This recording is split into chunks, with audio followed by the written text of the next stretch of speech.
dambayniyo samir iyo dulqaadiyo lamir nacab rumantiyo daacad iyo run sheeg jirin godaloola iyo ceeb kula darista mooye deganaasha lama helo.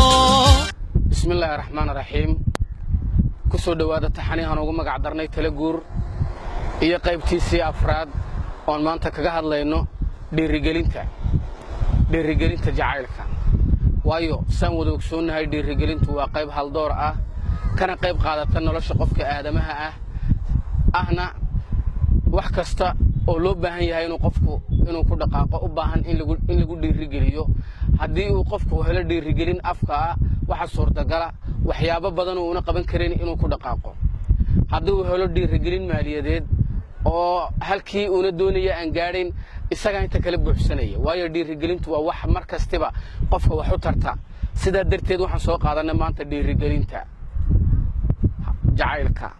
kii horan soo dhaafna wuxuu ahaa ilaalinta haasawaha. kan maanta waa dhiirigelinta jacaylka. taa markaan intaa kaga gudubno macnayntaasi maxay noqonaysaa haddaba dhiirigelintu. waxaan u soo qaadanaynaa sidaan aalaaba u soo qaadan jirnay qodob 8 qodob baan ku soo bandhigaynaa. 4 wiilka iyo 4 gabadha. waxa weeyaan wiilku waa inuu hadal farxad la ugu bishaareeyo gabadha subaxda.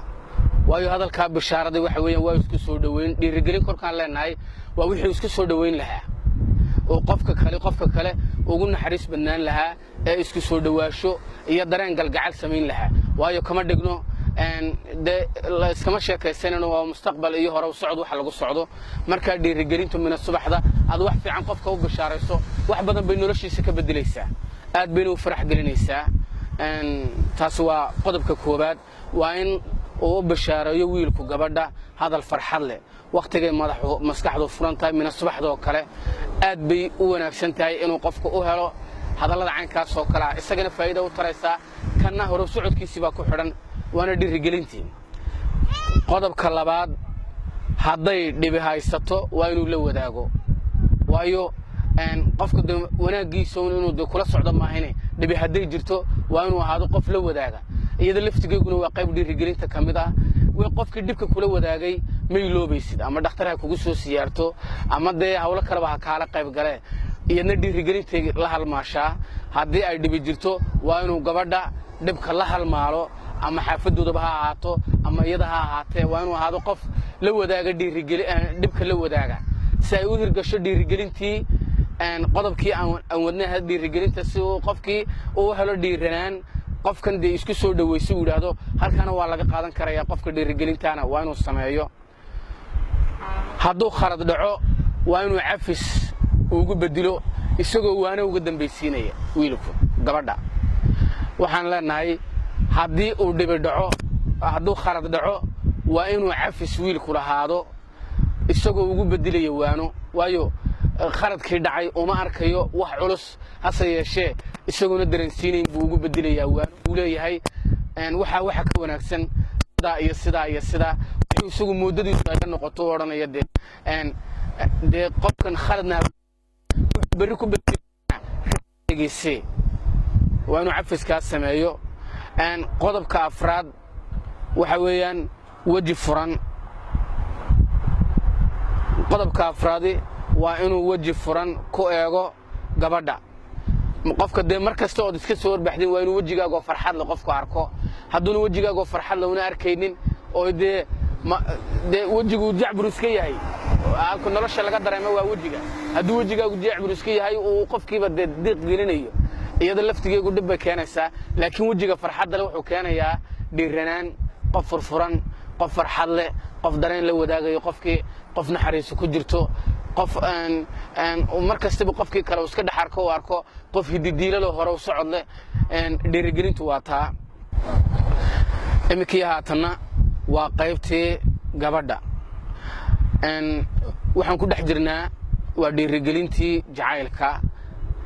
dee jacayl lama odhan karaye nolol wadaaga ayaan oran karnaa nolol wadaag waayo jacaylku waa yar khafiif laakiin waa nolol wadaag labada qof nolol wadaag bay raadinayaan raaga sidii walaalays jecel de laba wadaag nolol raadinaysa wadaag nolol raadinaysa weeyaan labadani way ka culus tahay jacayl afka khafiifka ah sida la ajligeed gabadhu waa inay u dhaga nuglaato wiilka waa inay maqasho waayo inta badan mas'uuliyaddu ninkay saaran tahay mas'uuliyadda gabadhu ninkay saaran tahay mas'uuliyaddu ninka gabadha ma saarno gabadhu waa inay u dhaga nuglaato oo fudaydiso waxyaabaha oo isagu niyada ku hayo waa inay la raacdo ay oo arkaysa wanaag inay tahay hadalkiisa dhaga nugeylku waxa weeye waa inay hadalkiisa markastaba ay u ahaato qof diyaar ah ready oo hore u soo kaca oo sida baan yeelanaa marxaba waa inay u dhaga nuglaato gabadhu wiilka waa inay malihiisa qaadato hadduu wanaagsan yahay malihiisa waa inay qaadato laakiin malaha isaga iskale way la qaadanaysaa haddii ayna wax iska dhaxaragto wanaaguna lahayn iyadoo waana si kale ugu bedelaysa waa dhirigelintii iyadoo wanaag ugu bedelayso arrinka aanan ka dhigayn culays iyo dib soo foosaaro oo diidaynin ayay waji kale isku taxalluujin inay ka tusto ilaa dhirigelintii baan wali ku dhex jirnaa waa inay maqasho hadalkiisa waa kul wanaagsan yahay waa inay raadcayso wuxuu jecel yahay waayo isaga laftigiisu wuxuu raadcaynaya gabadhan waxay jeceshahay hadalka wanaagsan socodka wanaagsan waqtiga wanaagsan waa inay raadcayso wiilkan wuxuu jecel yahay isku taxallujiso waa inay wax ku soo biiriso dareenkiisa haddana waxba ku soo biirin waa iska adkaanaysa waxyaabo uu yiraahdo lambarka iyada iskale lambarka kale iyada iskale lambarka iyada iskale oo kaaga doorbida dadka kale gabadhu waa inay wiilka ku biiriso oo raadcayso wuxuu jecel yahay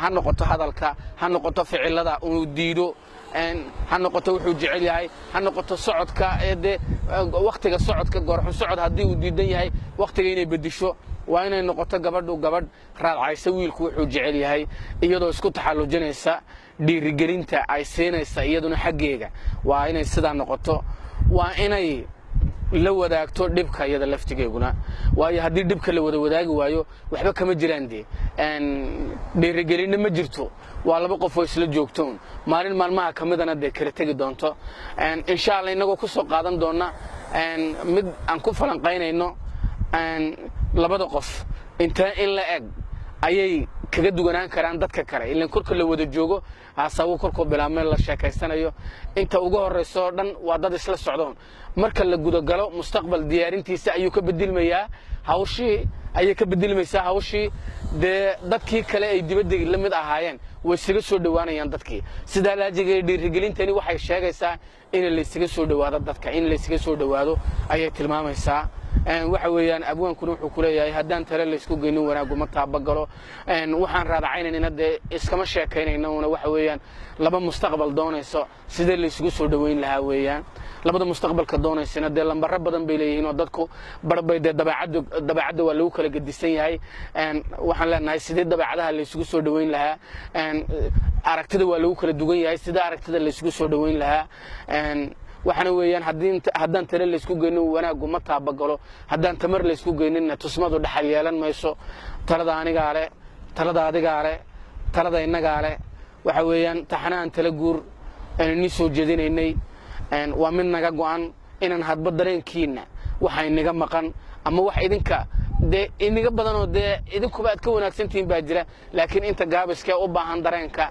inaan dareenka aan wax ka tusno taasna waxaan ilaahay ka rajaynaynaa kuwa dareenka ay tabinayaan kuwa wax laga qaatay ilaahay inuu ka naga dhigo insha Allah ta'ala kankiisa kale intaan dib ugu kulmi doono waxaan naga tagnaa kullu caam wa antum bil khayr ciid mubaarak ciid al-adha wasalaamu calaykum waraxmatullaahi wabarakaatuh waanugu abwaan Muuse Ismaaciil waana iyo muuqaal qaadistii iyo habayntii Cabdo Jib Life waan salaamaya waxa iga dardaarana dan wadaag isjecel baa isku duubnidoodiyo gadaasha quruxdee